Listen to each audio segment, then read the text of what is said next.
Hello, greetings one and all. Update number 10, day 10 from Moffat to Loch Lomond, Balloch to be more precise. Good day, long day, 80 miles, and that included navigating through Glasgow, so that obviously took some time. Started at about 8:30 this morning, didn't get into the bed and breakfast till about 5:30 tonight, so it was a long day. Even my Garmin was saying low battery by the end of it, so that's the first time that's happened, I think. Okay, what was there to say? It was a long climb out of Moffat, but a nice one, really nice one actually. Terrific views, fairly easy climb.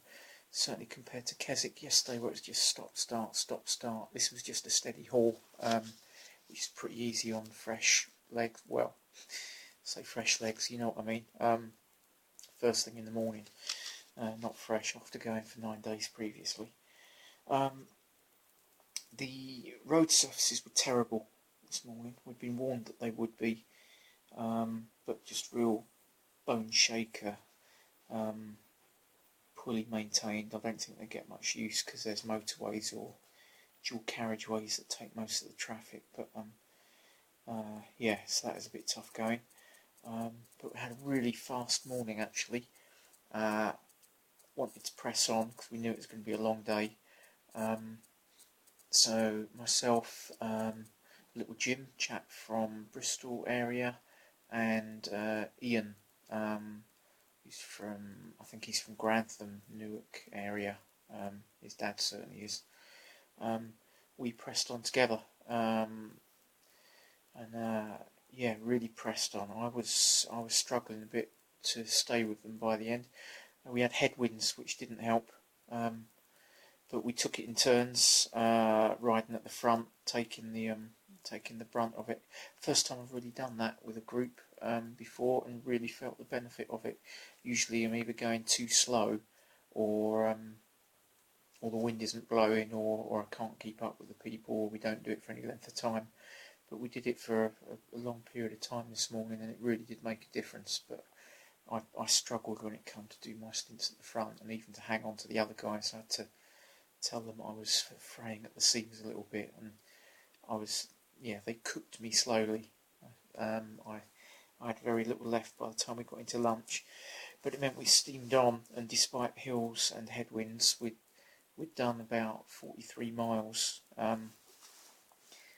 very, very quickly. By lunchtime, I think we averaged over 12.5 miles an hour, which might not be a lot to some, but to me that's pretty fast for 43 miles with hills and headwinds. So yeah, pleased with that. Just a bit painful. Those guys are good riders. Then we had lunch, and I pressed on by myself in the afternoon.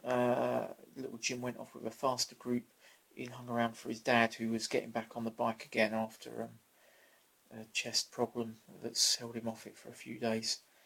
And I just coasted along really, because my legs were jelly after the heavy morning session.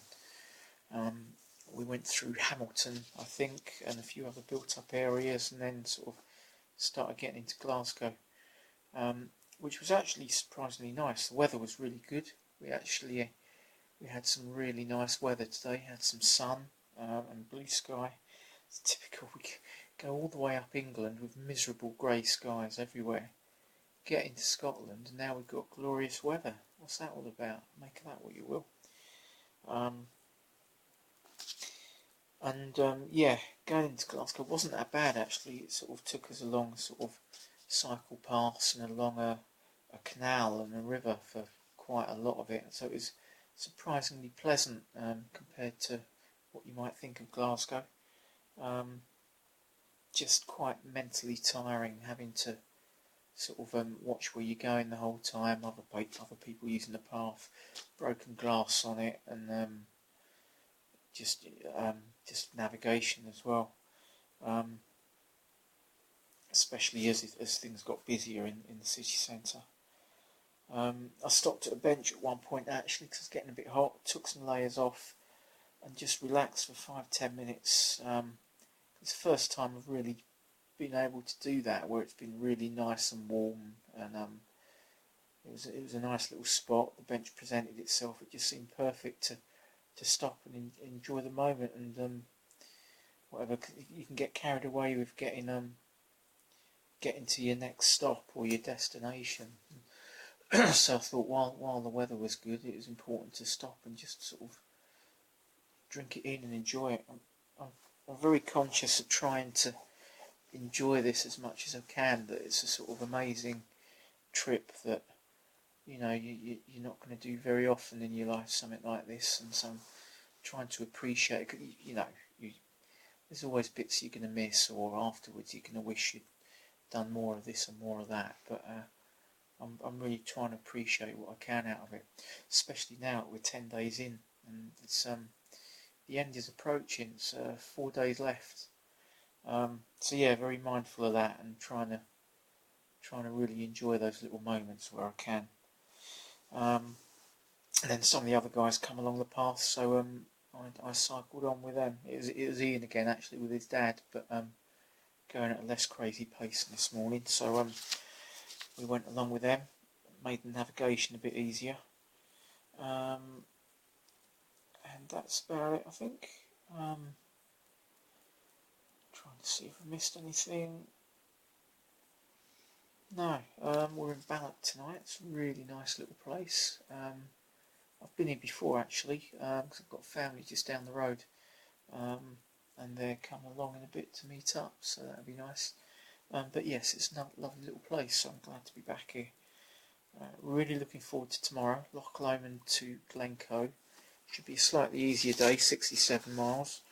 But it's supposed to be, the organisers say in their opinion, it's the most stunning day of the whole trip. So and we might even get good weather for it if it holds. I'm not holding my breath in this part of the world and the way the weather's gone so far, but you never know. Either way, it should be a special day with some spectacular views. So that is about it. Just, yeah, really enjoyed today. Moffat's a nice little place, nice little stopover last night. Balloch again, so tonight. Nice to get through Glasgow and get that out of the way. Some of the guys, I should imagine, had a very long day in the saddle today. Probably going to be pretty wiped out tonight. But at least we had good weather for it.